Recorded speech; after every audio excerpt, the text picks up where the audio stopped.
আসসালামু আলাইকুম শুধু দর্শক, যারা আসলে ব্রুডিং কিভাবে করবেন এই বিষয়ে সব সময় আমাদের জানান, তাদের জন্য আজকের ভিডিওটি হতে পারে অত্যন্ত চমৎকার একটি ভিডিও। দর্শক দেখতেই পাচ্ছেন এখানে একটি চিক গার্ড ব্যবহার করা হয়েছে, উপরে একটি হুডার ব্যবহার করা হয়েছে এবং হুডারের মধ্যে বেশ কয়েকটি লাইট ব্যবহার করা হয়েছে। হুডারটি কিন্তু উপর থেকে একটি চমৎকার রশির সাহায্যে ঝুলিয়ে দেওয়া হয়েছে।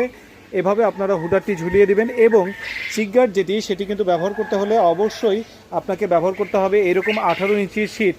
সাধারণত 14 ফিটের একটি শীট ব্যবহার করলে চমৎকারভাবে এই ধরনের একটি প্রায় 5 ফিটের কাছাকাছি একটি রাউন্ড শেড হয়ে যায়।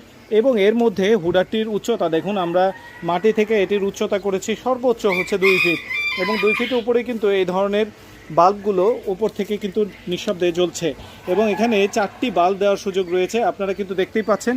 এবং এই হুডারটির ভেতরে যে অবস্থানটি সেটি কিন্তু চিকগার্ডটির চারপাশে দেখুন চমৎকারভাবে এটিকে নিচে তুষ দিয়ে তার উপরে কিন্তু পেপার বিছিয়ে দেওয়া হয়েছে এবং পেপার বিছিয়ে দেওয়ার পরে তার ওপরে কিন্তু জিরো বাচ্চাগুলোকে খাবার ছিটিয়ে খাবার খাওয়ানো হচ্ছে। দিনে 3 থেকে 4 বার তাদেরকে এভাবে ছিটিয়ে কিন্তু খাবারগুলো আপনি দিয়ে দিতে পারেন। 3 দিন বা 4 দিনের মধ্যে যখন বাচ্চাগুলো ঝরঝরা হয়ে উঠবে তখন কিন্তু এই পেপারগুলোকে সাময়িকভাবে যেটি দিয়েছেন সেটি প্রতিদিন 3 থেকে 4 বার যখন পরিষ্কার করবেন সেটিকে উঠিয়ে ফেলে দিলেই যথেষ্ট। তারপরে কিন্তু বাচ্চাগুলো নিচের তুষের মধ্যেই খুব সুন্দরভাবে থাকতে পারবে। আর হ্যাঁ দর্শক, এখানে দেখুন ছোট্ট করে এই 1.5 থেকে 2 লিটারের যে বোতলগুলো রয়েছে সেই বোতলগুলোর মাথায় যে পানির অংশগুলো পাওয়া যায় সেটি কিন্তু আপনি 15 থেকে 30 টাকার মধ্যেই এই মাথার ক্যাপগুলো পেয়ে যাবেন। ক্যাপগুলো একটি করে আস্ত লাগিয়ে দিলে এবং তার মধ্যে আপনি চাইলে এই ধরনের চমৎকার মার্বেলগুলো কিন্তু ভেতরে দিয়ে দিলে একটি বাচ্চাও কিন্তু পানিতে ডুবে মারা যাবে না। ফলে কিন্তু আপনার বাচ্চাগুলো নির্দ্বিধায় ভেজার থেকে রক্ষা পাবে, শরীরগুলো সুন্দরভাবে ঝকঝকে পরিষ্কার থাকবে এবং আপনার ব্রুডিংয়ের কাজটি হয়ে যাবে। আপনারা অনেকে জিজ্ঞাসা করেন যে ব্রুডিং কতদিন করতে হবে। অত্যন্ত আনন্দের সাথে জানাচ্ছি, ঠান্ডার ওপর নির্ভর করে ব্রুডিংয়ের সময় নির্ধারণ হয়। সেক্ষেত্রে 5 থেকে সর্বোচ্চ 25 দিন পর্যন্ত কিন্তু ব্রুডিং করতে হতে পারে।